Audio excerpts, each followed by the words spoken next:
Growing up, family gatherings always meant everything to me. That's why, when my sister and I planned to fly back to our hometown for Thanksgiving, I couldn't help but feel excited.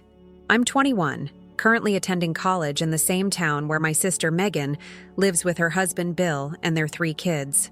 Living just a short drive away, we've always managed to stay close despite our busy lives. But this trip, a 6-hour flight back to the house where we grew up, felt special. Megan and I had coordinated our schedules to make the trip happen. It wasn't just about reconnecting with our parents and extended family. It was a chance to escape the everyday chaos, or so I thought. I hadn't anticipated how complicated things might get when traveling with her family, especially with Bill in the picture. Bill, my brother-in-law, has been a contentious figure in our family for years. His struggles with alcoholism have caused countless disruptions. At family events, he's often the center of attention, not because of any charm or wit, but because his drinking inevitably leads to arguments, broken dishes, or worse. Everyone walks on eggshells around him, hoping this time will be different. Despite this, Megan chose to marry him, and they now have 3 kids under the age of 6. They're adorable, but as anyone who's been around young children knows, they're a handful. Megan, ever the multitasker, somehow juggles her responsibilities, but I can see the toll it's taken on her.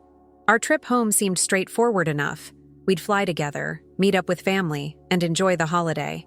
Yet, even as I packed my bag the night before, I couldn't shake the thought of Bill potentially ruining what should have been a smooth journey. It didn't take long for my fears to be realized. Bill has always been a difficult subject in our family. From the moment he entered Megan's life, it was clear that his relationship with alcohol wasn't just casual. It was central to who he was. At family gatherings, any hint of tension or awkwardness could usually be traced back to him, often with a drink in hand and a scowl on his face. It wasn't just about the drinking itself, it was what came with it. Bill's behavior when drunk was volatile, and over time, it became predictable. The night would start with him being loud and overly friendly, his laughter too exaggerated to feel genuine. But as the alcohol flowed, his mood would shift. Small annoyances turned into outbursts, and innocent comments became personal slights. He had a habit of throwing things, whatever was closest to him, when his frustration boiled over. Plates, glasses, once even a chair. Despite all this, Megan stayed with him. I know she loves him, or at least the version of him she believes he can be. She's told me countless times that he's working on it, that he's getting better. I want to believe her, but the evidence rarely supports her optimism. The last time we were all together, Bill got into an argument with one of our cousins at dinner. What started as a minor disagreement about sports escalated into shouting, and Bill ended up storming out, slamming the front door so hard it cracked the frame. That wasn't even the worst incident, just the most recent. So when I think about Bill, what comes to mind isn't just his drunken outbursts, but the way those moments overshadow everything else. They suck the air out of the room, forcing everyone to focus on managing his chaos instead of enjoying each other's company. I knew going into this trip that Bill's presence would likely complicate things, but I didn't realize how quickly it would all come to a head. Thanksgiving in our hometown had been a topic of conversation for weeks.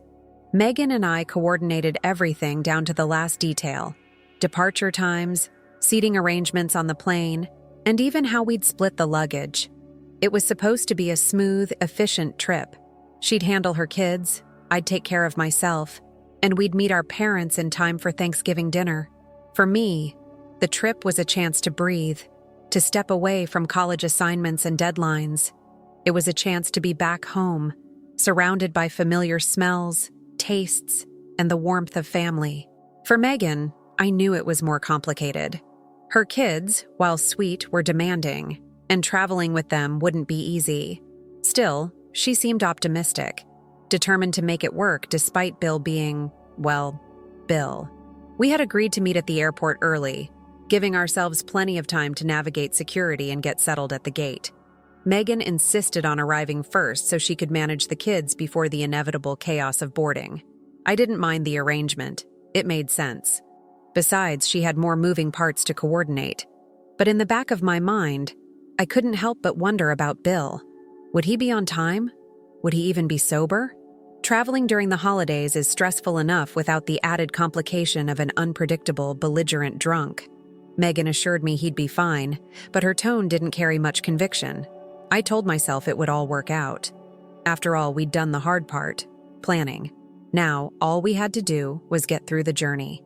Looking back, I realize how naive that hope was. No amount of planning could prepare me for what actually happened when we arrived at the airport. When I walked into the airport, the usual holiday chaos was in full swing. Families huddled together with overstuffed suitcases, harried parents chased after toddlers, and travelers shuffled through security lines with resigned expressions. I spotted Megan almost immediately. She was sitting near the gate, surrounded by her 3 kids and what looked like half a toy store stuffed into bags. Her face lit up when she saw me, but it was a tired kind of smile. I could tell she was already worn out, juggling the kids and their belongings while keeping an eye on the time. The baby, barely 9 months old, was in her lap, squirming. The older 2, ages 6 and 3, were engaged in what I could only describe as a low-stakes wrestling match on the floor. "Hey," I said as I approached, dropping my backpack onto the seat next to hers. "How's it going?" Megan let out a sigh that carried more exhaustion than words could express. "Oh, Bill's. Somewhere. He went to grab a drink." I felt my stomach drop. A drink? Of course. It was 9 a.m. But time never seemed to matter to Bill when it came to alcohol. I glanced around the crowded terminal, half expecting to see him stumbling back with a beer in hand. But he wasn't anywhere in sight. "Do you need help with anything?" I asked, motioning toward the kids, who were now arguing over a single action figure. Megan shook her head. "I've got it. For now." But the strain in her voice was obvious. As I sat down, I couldn't help but notice the tension in the air. It wasn't just the typical stress of holiday travel, it was something heavier. Megan was doing her best to keep it together, but without Bill's help, she was stretched impossibly thin. And Bill? He was still nowhere to be found. It was almost an hour before boarding, and Bill was still missing. Megan juggled the kids and their luggage with a forced patience that made me uneasy. She looked up every time someone walked by, hoping it was him, but each time her face fell a little more. The kids were getting restless, especially the baby, whose wails echoed across the terminal. "Do you want me to call him?" I asked hesitantly. She shook her head. "He'll show up. He always does." And he did. Staggering. Bill finally appeared about 30 minutes later, weaving through the crowded terminal with a lazy grin plastered on his face. His shirt was untucked, his eyes slightly glassy, and the unmistakable smell of alcohol wafted toward us even before he spoke. "Hey, there you are," he slurred, leaning heavily on the seat beside Megan. "Where were you?" Megan hissed, her tone a mix of anger and panic. "We've been waiting for you. The kids are—" "Relax," Bill interrupted, waving a dismissive hand. "I was just grabbing a quick drink. Nothing to freak out about." Megan's lips pressed into a thin line. I could see her trying to keep calm for the sake of the kids, but the tension between them was palpable. Bill, oblivious or indifferent, slumped into his chair and began rummaging through one of the bags, oblivious to the chaos he'd left her to manage. I sat frozen, unsure whether to intervene or stay out of it. This wasn't new, Bill being careless, Megan trying to hold everything together, but witnessing it in real time, surrounded by strangers, felt particularly humiliating. As boarding announcements crackled over the speakers, I glanced toward the gate, desperate for an escape. But Bill's behavior was already drawing attention from other travelers, and I had a sinking feeling that the worst was yet to come. As the boarding process began, the tension between Megan and Bill only grew more intense. He started speaking louder, his words sharp and biting, as if her quiet frustration was some sort of personal affront. "You think this is easy for me?" Bill spat, his voice carrying over the terminal's hum. "Dragging all this crap around? Dealing with these brats?" Megan's face turned crimson, both from anger and embarrassment. "Lower your voice," she hissed, glancing nervously at the security guards nearby. "You're going to get us in trouble." "Trouble? I'm not the one making a scene," he shot back, gesturing wildly. The irony of his statement was lost on him. The kids, sensing the growing tension, became more restless. The 6-year-old tugged at Megan's arm, asking for snacks, while the 3-year-old began to cry. The baby, as if on cue, joined in. It was chaos. I hovered awkwardly a few feet away, unsure whether to step in or keep my distance. Megan caught my eye, silently pleading for help, but I wasn't sure what I could do. This wasn't my mess to fix. As Bill continued his tirade, one of the airline staff approached cautiously. "Sir, is there a problem here?" the woman asked, her professional smile barely concealing her concern. Bill turned his attention to her, his irritation now fully directed at this new target. "The problem," he began, pointing a finger that wavered slightly, "is people who can't mind their own business." That was it. 2 security guards, who had been monitoring the situation from a distance, stepped forward. One of them gently but firmly placed a hand on Bill's shoulder. "Sir, we're going to have to ask you to step aside." Megan's eyes widened in panic. She quickly gathered the kids closer, her voice trembling as she tried to defuse the situation. "Please, it's fine. He'll calm down. We're just about to board." But it was clear Bill wasn't going anywhere, except away from the gate. As the security guards led Bill away, Megan looked at me with wide, desperate eyes. I could see the fear and panic etched across her face, a stark contrast to the composed sister I knew. She waved me over hurriedly, her voice trembling as she called my name. I hesitated but walked over, dodging the stares of nearby travelers who were whispering among themselves. When I reached her, she clutched my arm like it was a lifeline. "They're not going to let him board," she said, her words tumbling out in a frantic rush. I don't know what to do. I glanced over at the security area, where Bill was gesturing wildly, clearly arguing with the guards. "What do you mean? What can we do?" I asked cautiously, unsure of where this was headed. Megan's voice dropped, tinged with desperation. "I need your help.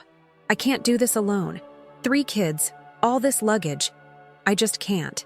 Her words hit me like a freight train. I knew she was overwhelmed. Who wouldn't be? But what exactly was she asking? "Okay," I said slowly. "What do you need me to do?" "I don't know," she exclaimed, her voice breaking. "Maybe stay with me? Help me figure out what to do with Bill? Or at least help with the kids until I can get us sorted." I looked at her, then back at the gate where passengers were starting to line up. The clock was ticking, and the window to board the plane was shrinking. My heart sank as I realized what she was asking, for me to miss the flight. "Megan," I started, choosing my words carefully. "If they're not letting Bill fly, does that mean you're staying behind too?" She nodded reluctantly, her expression torn between anger and helplessness. "I have to. He's my husband." I swallowed hard. Her words hung in the air, heavy with expectation. She was looking at me as though I was the only person in the world who could fix this for her. But could I? Should I? Megan's words swirled in my mind, and for a moment, I was speechless. The noise of the airport faded into the background as I tried to process her request. She needed me to stay behind. Me, not Bill, the one who had created this mess in the first place. I glanced at her kids. The 6-year-old was now engrossed in a game on Megan's phone. The 3-year-old was slumped in a chair, sucking his thumb, and the baby was fussing, clearly in need of a nap. Megan was right. Handling them alone would be nearly impossible. But was that really my responsibility? I hesitated, unsure of how to respond. If Bill can't fly, wouldn't it make more sense for me to take his seat? At least that way I can sit next to one of the kids and help on the flight, I suggested, trying to keep my tone neutral. Megan stared at me, confused. "What? No. If Bill can't fly, I'm not going either." Her words hit me like a slap. I took a deep breath, trying to keep my voice calm. "Then what exactly do you need me to do? If you're staying behind, what difference does it make if I'm here or on the plane?" Her expression hardened. "I need you to help me with this. With him. With the kids. I can't do it alone." For a moment, I felt a pang of guilt. Megan wasn't wrong to ask for help. She was overwhelmed, and I was her sister. But the reality of what she was asking wasn't lost on me. If I stayed, I'd be giving up my trip home, my chance to see the family I'd been looking forward to reconnecting with for weeks. The doubt in my mind grew louder. Was it selfish to think about myself in this moment? Or was it fair to draw a line, especially when this entire situation stemmed from Bill's behavior, not mine? I didn't have an answer yet, but I knew I was running out of time to decide. Megan's eyes bore into mine, her expression a mix of frustration and desperation. "I thought you'd understand," she said, her voice trembling with restrained anger. "I thought you'd stay. You know how hard this is for me." I felt my chest tighten. "Megan, I do understand. I see how overwhelmed you are, but I didn't cause this. Bill did. And you're choosing to stay and deal with him. What am I supposed to do here?" Her face fell, then hardened again as she shifted the baby to her other arm. "You're supposed to help your family. That's what family does." I flinched at the words, guilt flickering for a moment before my own frustration took over. "Megan, I love you and the kids, but you're asking me to give up seeing our family, something I've been looking forward to for weeks, to clean up a mess that isn't mine. Bill isn't my responsibility. He's not even your responsibility right now. He's a grown man." Megan's face flushed with anger. "He's my husband. Of course he's my responsibility. You don't just abandon someone when they're in trouble." I bit back my initial response, taking a moment to steady myself. "But that's exactly what you're doing to me.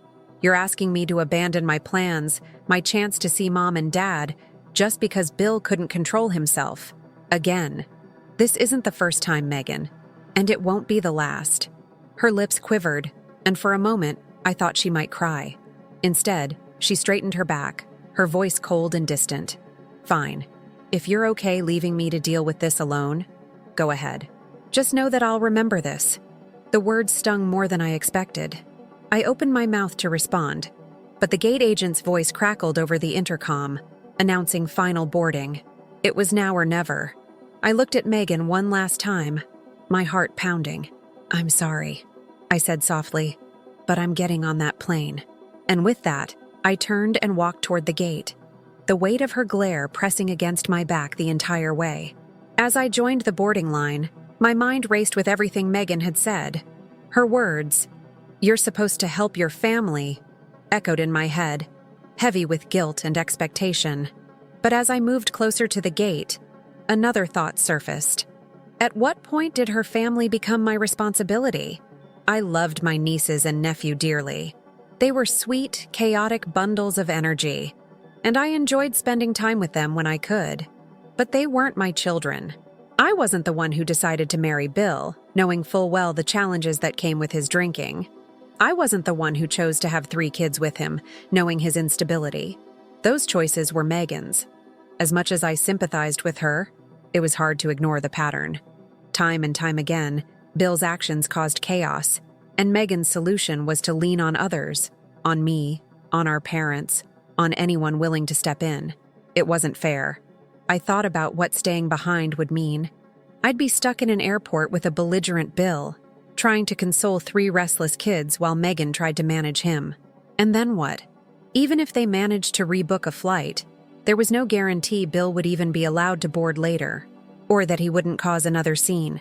Meanwhile, I'd miss Thanksgiving with my family, the one thing I'd been looking forward to for weeks. I'd miss the warm hugs from my parents, the laughter over old stories, the comfort of being home. All because Megan wanted me to shoulder a burden that, deep down, she knew wasn't mine to bear. The gate agent scanned my boarding pass, and as I stepped onto the jet bridge, I felt a mixture of relief and apprehension. I wasn't abandoning Megan, no matter what she thought. I was choosing myself for once, and I wasn't sure if that made me selfish or just finally honest. I settled into my seat, trying to shake the tension from my shoulders. The plane hummed with activity, but my thoughts remained with Megan. I knew she'd be furious, but I also knew this. Bill wasn't my problem, and neither were the choices that brought her here. As the plane began to taxi, I replayed the conversation with Megan over and over in my mind. Her anger, her disappointment, and especially her parting words, "I'll remember this," echoed in my head, louder than the hum of the engines. I couldn't shake the image of her standing there, juggling the baby and the luggage, while her older kids clung to her legs. I hated that it had come to this, but I also couldn't ignore the things I had said. I'd told her that Bill wasn't a child who needed supervision, that he wasn't my responsibility, or hers for that matter. And then I'd said the hardest thing of all, that the situation was a result of her choices, not mine. It felt cruel to say it, especially in the heat of the moment, but part of me believed it needed to be said. Megan had chosen this life. She had chosen to marry Bill, to have kids with him, to stay despite his drinking and the chaos it brought. I didn't resent her for those choices, but I couldn't ignore the impact they had on everyone around her. As I sat there, staring blankly out the window, I wondered if I'd gone too far. Was it fair to lay all of this at her feet? She was struggling, clearly overwhelmed, and maybe she just needed someone, anyone, to stand by her. But even if I wanted to help, how far was I supposed to go? At what point does supporting someone turn into enabling them? I sighed, sinking deeper into my seat. The guilt was there, gnawing at the edges of my resolve. But so was the anger. Anger at Bill for putting her in this position. Anger at Megan for dragging me into it. And anger at myself for feeling like the villain in a story I didn't write. The plane lifted off, carrying me further from Megan and the mess at the airport. I tried to focus on the destination, on the family waiting for me at the other end. But the words I'd spoken to Megan stayed with me, heavy and unshakable. I couldn't decide if they were the truth she needed to hear, or a wound that would never fully heal. As the plane climbed higher, I let out a deep breath, trying to convince myself that I had done the right thing. The decision to board felt monumental, like a line I couldn't uncross. I knew Megan would see it as a betrayal, but I also knew that staying behind wouldn't have solved anything. If I'd stayed, I would have been dragged into the chaos of managing Bill, a grown man who refused to take responsibility for his actions. I could already picture the scene. Megan trying to placate him while I ran after her kids, juggling tantrums and endless questions about why we weren't on the plane. The thought alone made my chest tighten. More than that, I realized staying wouldn't have helped Megan in the long term. For years, she had been stuck in this cycle with Bill, enabling him, covering for his mistakes, and asking others to do the same. By staying, I'd only reinforced the idea that she could keep relying on me to clean up the messes he made. But the guilt lingered. It wasn't just about Megan. It was about her kids. They didn't ask for any of this. They were innocent, caught in the middle of a storm they couldn't understand. A part of me felt like I'd let them down by walking away, even though I knew I wasn't the one who put them in that position. I glanced around the cabin, the chatter of passengers blending with the hum of the engines. Everyone seemed so calm, focused on their own lives, while I wrestled with the weight of my choice. Ultimately, I had to remind myself of one thing. I wasn't abandoning Megan or her kids. I was drawing a boundary. I was choosing not to sacrifice my plans, my happiness, and my sanity for a situation that wasn't mine to fix. It was a hard decision, but as the plane leveled out and the seatbelt sign turned off, I felt a flicker of resolve. I didn't feel like a hero, but maybe, just maybe, I wasn't the villain either. As the plane settled into its steady course, I leaned back against the headrest and stared at the clouds outside the window. My mind was anything but calm. The events of the last hour played on a loop, every word and action magnified as I picked them apart. I thought about Megan, her pleading expression, the frustration in her voice, and the exhaustion etched across her face. She had needed me, and I had said no. That single thought sat heavily in my chest, refusing to let me fully relax. But then came the counter-arguments, the ones I'd been clinging to since I left the gate. What could I have done that she couldn't? If I stayed behind, it wouldn't have changed Bill's behavior, and it wouldn't have erased the chaos. I would have just been another person swept up in it, sacrificing my plans and peace of mind for something completely out of my control.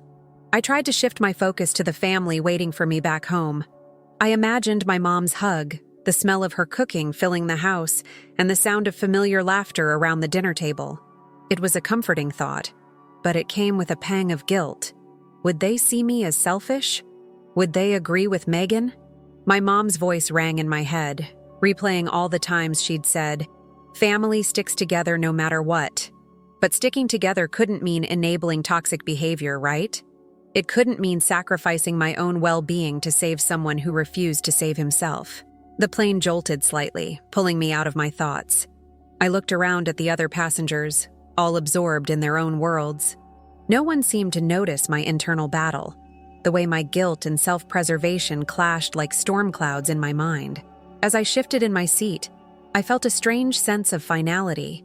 No matter how much I agonized over the decision, it was done. Megan stayed, and I didn't. Now all I could do was face the consequences of that choice, whatever they might be. When the plane landed, I felt an odd mix of relief and apprehension. Relief because I'd finally made it home, but apprehension because I knew the questions and judgments were coming. My mom, in particular, wouldn't let this go. I grabbed my bag and made my way through the bustling airport, weaving through the crowd until I spotted my dad standing near the exit. His face lit up when he saw me, and for a moment, the tension in my chest eased. "Hey, kiddo," he said, pulling me into a hug. "How was the flight?" "It was fine," I said, forcing a smile. "Glad to be here." We drove home, the familiar streets rolling past the window as my dad chatted about mundane things. The traffic, the weather, the menu Mom had planned for Thanksgiving. I nodded along, grateful for the distraction, even as my thoughts kept circling back to Megan. When we arrived, the house smelled like heaven: roasted turkey, freshly baked pies, and the warm, comforting scent of home. My mom came bustling out of the kitchen, her hands dusted with flour. She hugged me tightly, her embrace strong but tinged with an unspoken question. "Where's Megan?" she asked, stepping back to look at me. I hesitated, searching for the right words. "She stayed behind," I said carefully. "Bill caused some issues at the airport. She needed to sort things out." My mom's face fell, and her lips pressed into a thin line. "And you left her there?" I started, but my voice faltered. "She's your sister," Mom said sharply. "You couldn't stay and help her? You know how hard things are for her right now." I opened my mouth to respond, but my dad interrupted. "Let's not jump to conclusions," he said gently, placing a hand on Mom's shoulder. "I'm sure she had her reasons." Mom gave me a pointed look, but she didn't press further, for now. The tension hung in the air as I followed them into the house, feeling both the comfort of being home and the weight of their disappointment. The warmth of the house couldn't fully shake the cold knot in my stomach. This was only the beginning.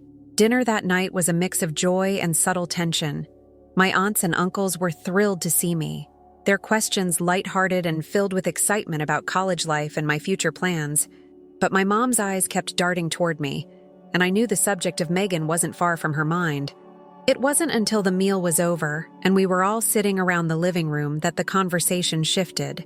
One of my cousins asked casually, "Where's Megan? I thought you two were flying together." The room quieted, and all eyes turned to me. I hesitated, carefully choosing my words. "She stayed back.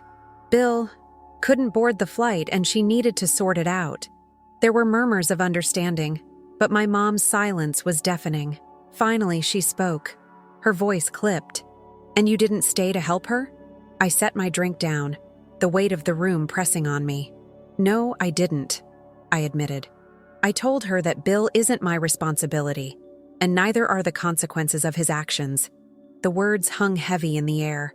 My aunt, ever the mediator, chimed in softly. "It sounds like a tough situation. I'm sure it wasn't an easy decision." "It's not about being easy," my mom said, her frustration spilling over. "Family supports each other no matter what. Megan needed her, and she just left." I clenched my jaw, trying to stay calm. "Mom, I wasn't abandoning her. She chose to stay with Bill. She made that decision, not me. I couldn't fix the situation, and staying would have meant giving up my plans for something that wasn't my responsibility." "But she has kids!" my mom snapped, her voice rising. "Those kids are innocent in all this. You could have helped her, helped them." "And for how long?" I shot back, my voice sharper than I intended. "How many times am I supposed to clean up after Bill? This isn't the first time he's done something like this, and it won't be the last. At some point, she has to face the reality of her choices." The room fell silent. My mom looked at me with a mixture of anger and disappointment. while the rest of the family exchanged uneasy glances.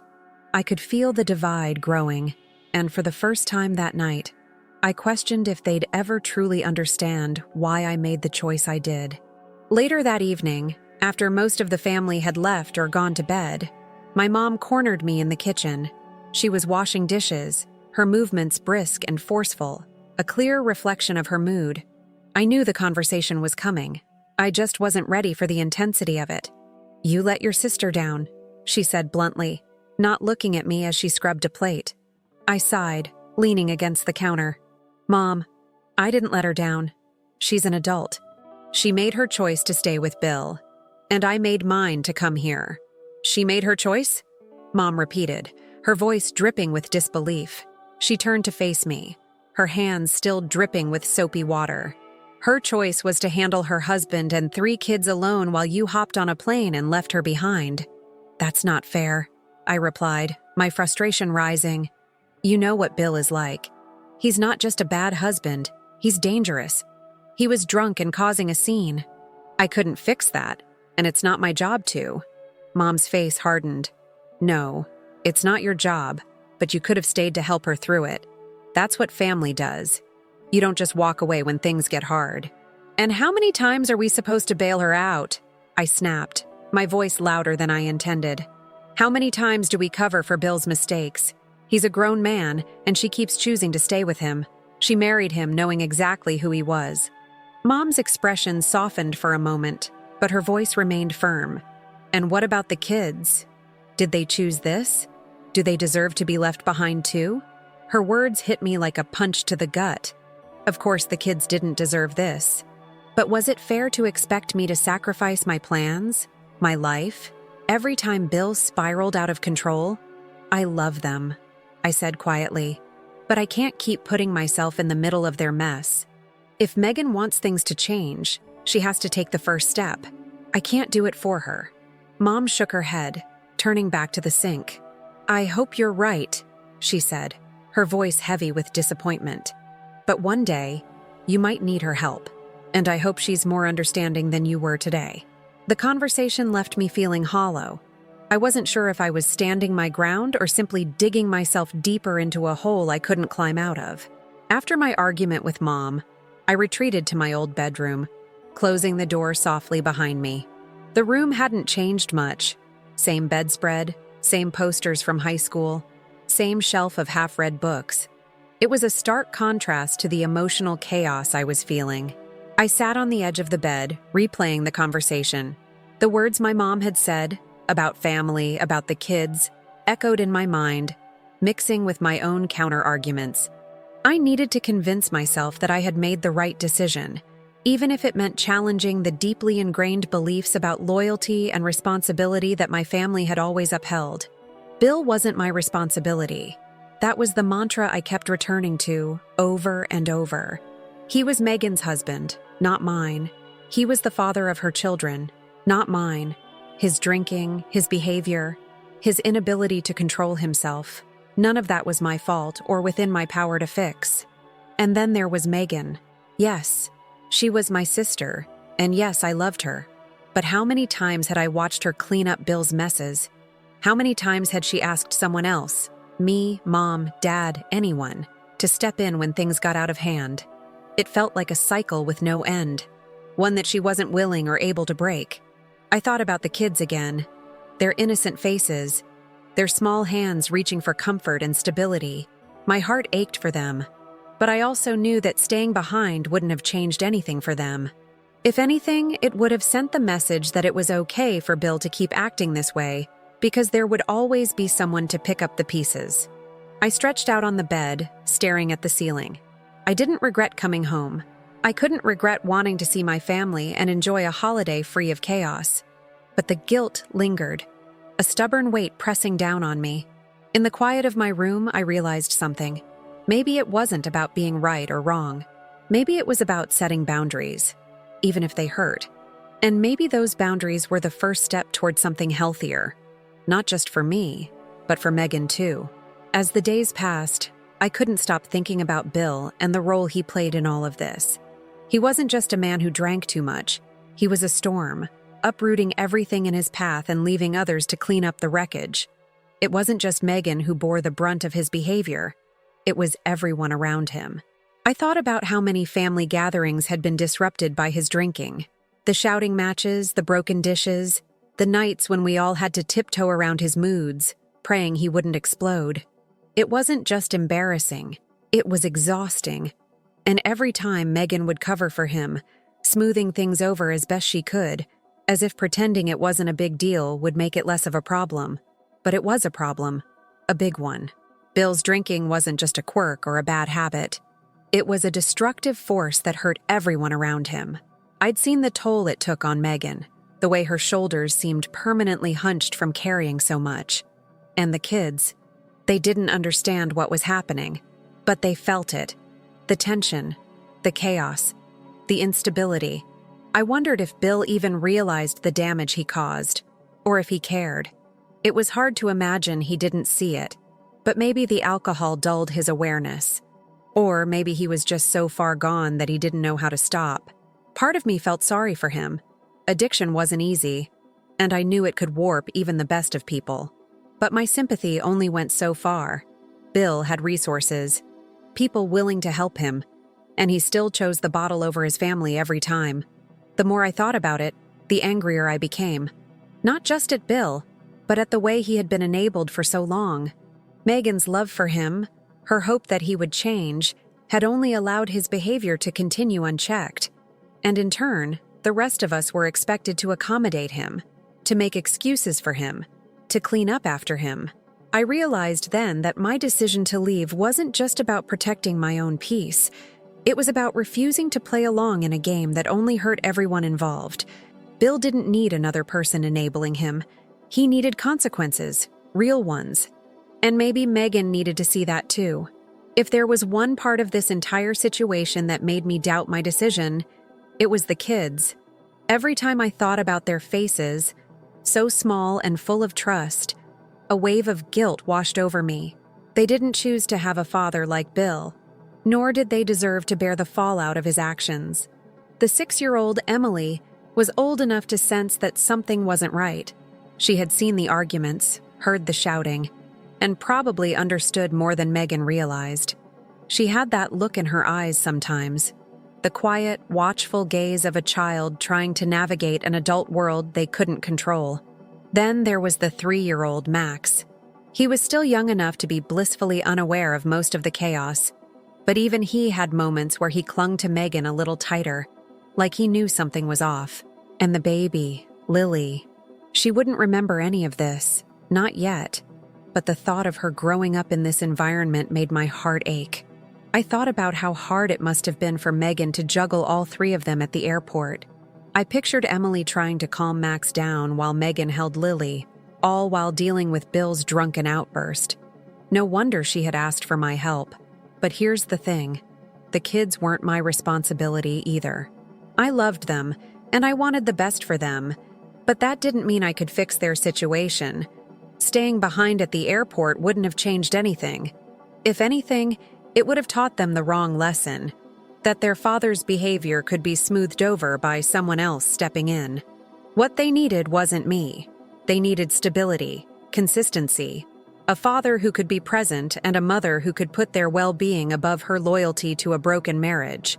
Still, the thought lingered in my mind. Did my choice to leave make things harder for them? Maybe, but I hoped in some way it might also push Megan to reconsider what kind of life she wanted for her children, because they deserved better. They deserved so much better. Back at school, I talked to a few close friends about what had happened. I needed perspective, someone outside of my family dynamic who could help me sort through my feelings. They listened patiently as I laid out the details. The airport scene, the fight with Megan, and the crushing guilt I felt about leaving. "So, you just got on the plane?" my friend Leah asked, her tone more curious than judgmental. "Yeah," I admitted, fiddling with the edge of my notebook. I told her I couldn't stay. I mean, what was I supposed to do? Bill was a mess, and she chose to stay with him. Leah nodded slowly, her brow furrowed. "I get it. It sounds like you were stuck in an impossible situation. But still, That must have been really hard for her. It was, I said, the knot in my stomach tightening. I know it was. But it's not like this is new. Bill's been like this forever. She keeps choosing to stay with him. And then she expects everyone else to deal with the fallout. My other friend, Sarah, chimed in. Honestly, I don't think you're in the wrong here. You're not her babysitter, and you're definitely not Bill's. If he wants to act like that, that's on him, and on her for putting up with it. Her bluntness made me flinch, but I couldn't deny that she had a point. But what about the kids? Leah asked softly. Did you think about them? I mean, they're the ones who really suffer in all of this. Of course I thought about them, I said, my voice defensive. But staying wouldn't have helped them. It would have just made me miserable. And Bill wouldn't have learned anything. Leah gave me a small smile. It sounds like you've thought this through. It's just complicated, you know? Families always are. I nodded, grateful for their understanding but still unsettled. Talking it out helped me feel less alone in my decision, but it didn't erase the doubt entirely. Maybe it never would.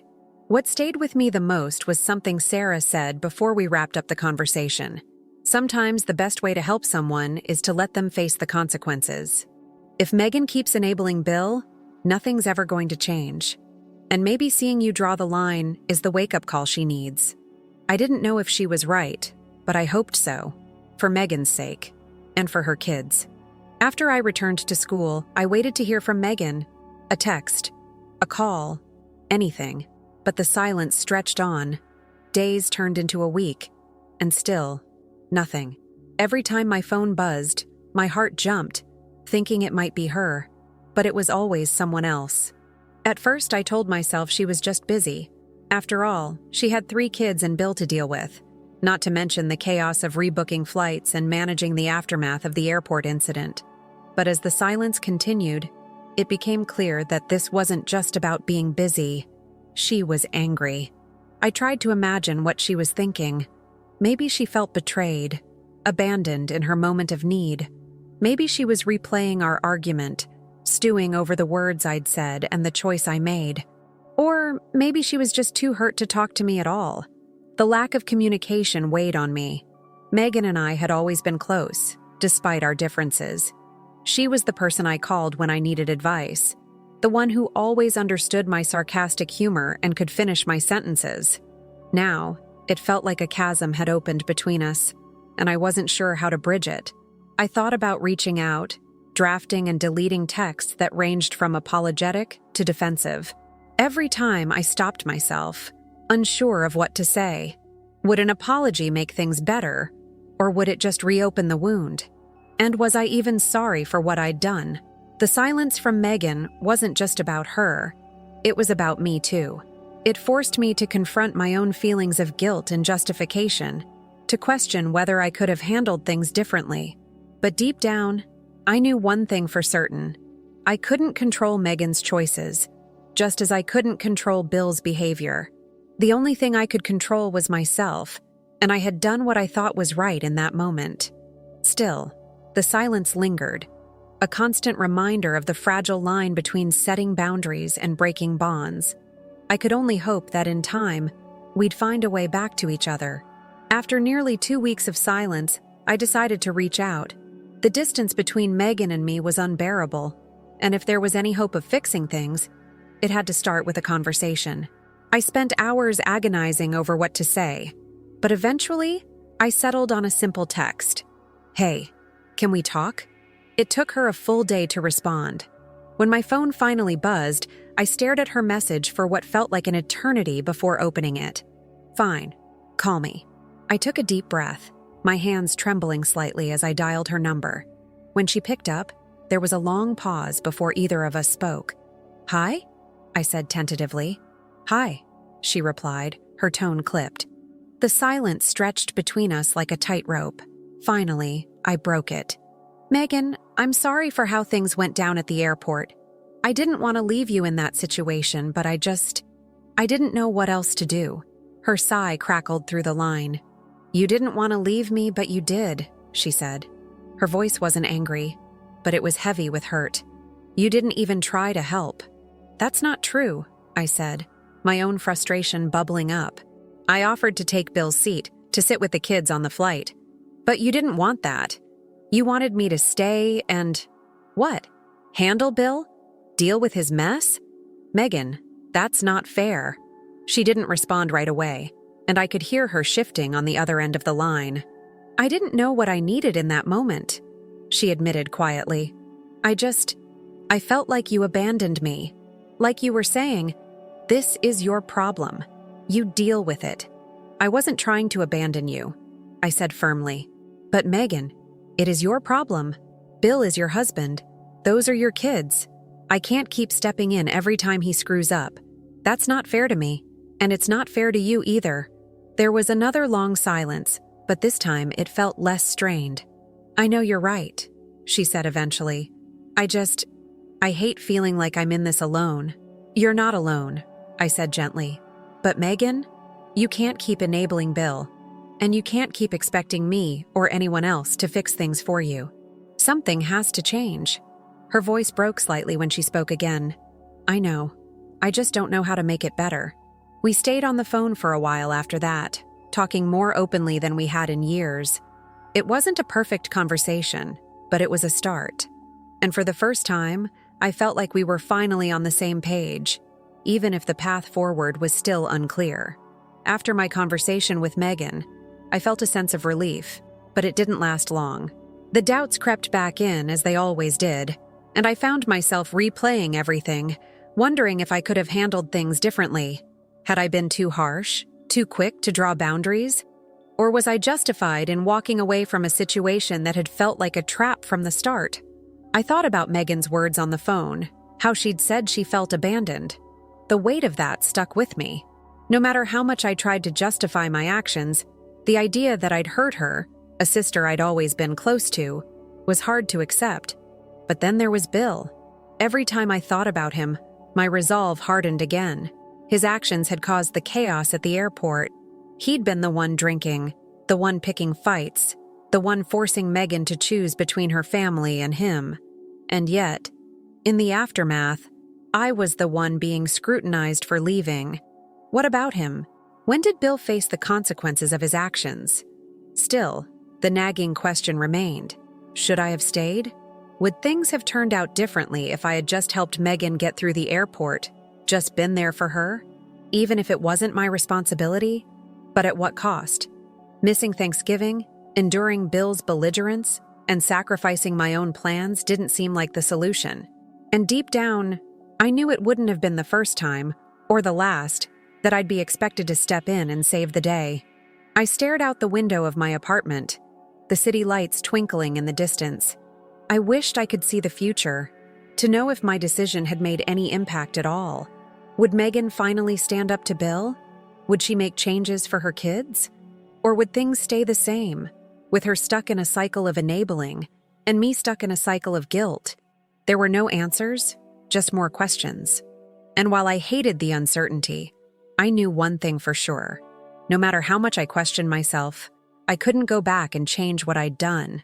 All I could do was hope that, in the end, my choice had been the right one. For me, for Megan, and for her kids.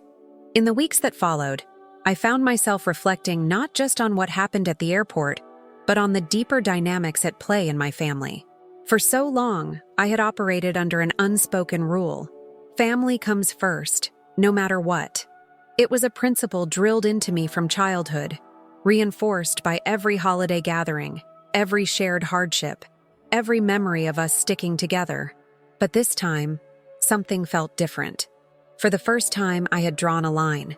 I had said, enough. And as much as it hurt to see Megan struggle and to feel the sting of her anger, I couldn't shake the sense that this was a necessary shift, not just for me, but for her too.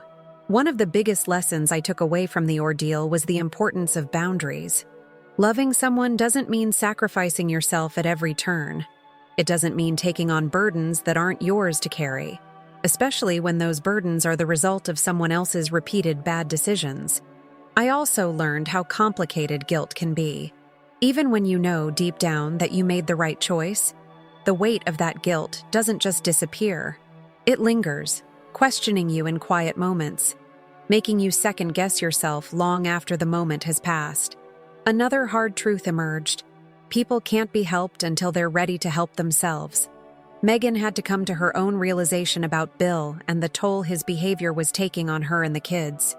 No amount of intervention from me or anyone else would change that.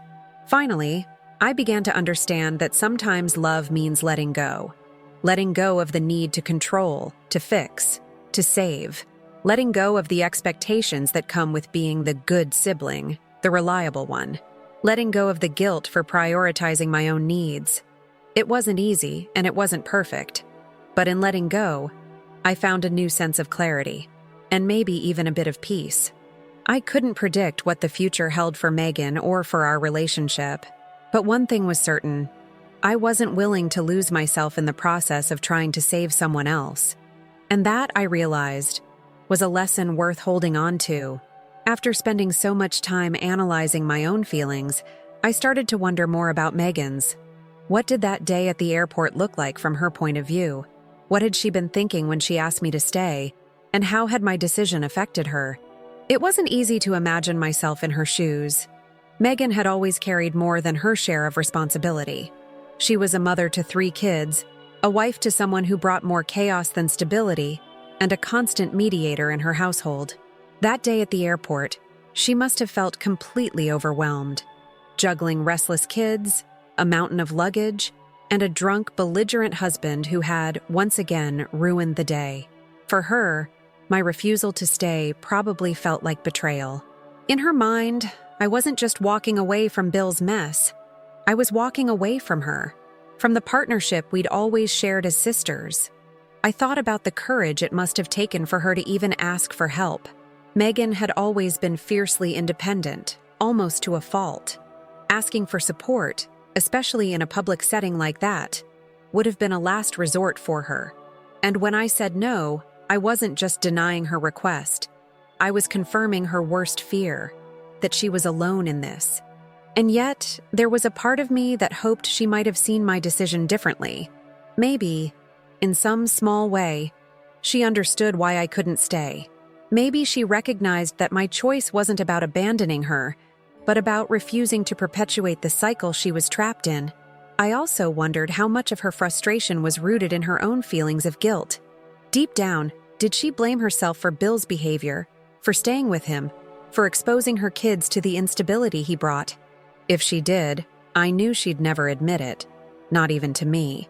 It wasn't easy to balance empathy with self-preservation, but if I was ever going to rebuild my relationship with Megan, I had to try to see things through her eyes, even if it didn't change my perspective on what happened.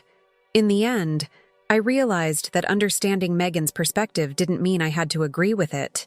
It just meant acknowledging her pain and leaving the door open for reconciliation when she was ready to walk through it. The first steps toward rebuilding my relationship with Megan felt like walking on eggshells. After our phone call, things were a bit less tense, but the gap between us was still there, and it wasn't something a single conversation could bridge. I started small, a text here and there, asking how the kids were doing, sharing a funny memory, or just letting her know I was thinking about her. At first, her responses were curt, but they softened over time. One afternoon, I decided to visit her. It wasn't a grand gesture or a planned heart-to-heart, just a simple drop-in with some snacks for the kids and coffee for Megan. When I arrived, she looked surprised to see me, but not upset. That felt like progress. The kids were ecstatic. Emily ran to me, showing off a new drawing she'd made, while Max grabbed my hand and pulled me toward his toy cars. Seeing their excitement reminded me why I cared so much, why I wanted to mend things with Megan. As the kids played, Megan and I sat at the kitchen table. The silence between us was awkward at first, but eventually she spoke. "I've been thinking a lot about what you said," she began, her fingers tracing the edge of her coffee mug. "About Bill, about the kids, about everything." I stayed quiet, letting her gather her thoughts. "You were right," she said finally, her voice barely above a whisper. "I've been making excuses for him for so long, and it's not fair to anyone. Not to the kids, not to you, and not to me." Hearing her say that felt like a weight lifting off my shoulders. For so long, I had carried the guilt of walking away. But now I realized it might have been the push she needed to face the truth. "I'm not saying things will change overnight," she added, her tone resolute. "But I've been looking into counseling. For me, for the kids, and for Bill, if he's willing. I don't know where it'll lead, but I can't keep pretending everything's fine." I reached across the table and squeezed her hand.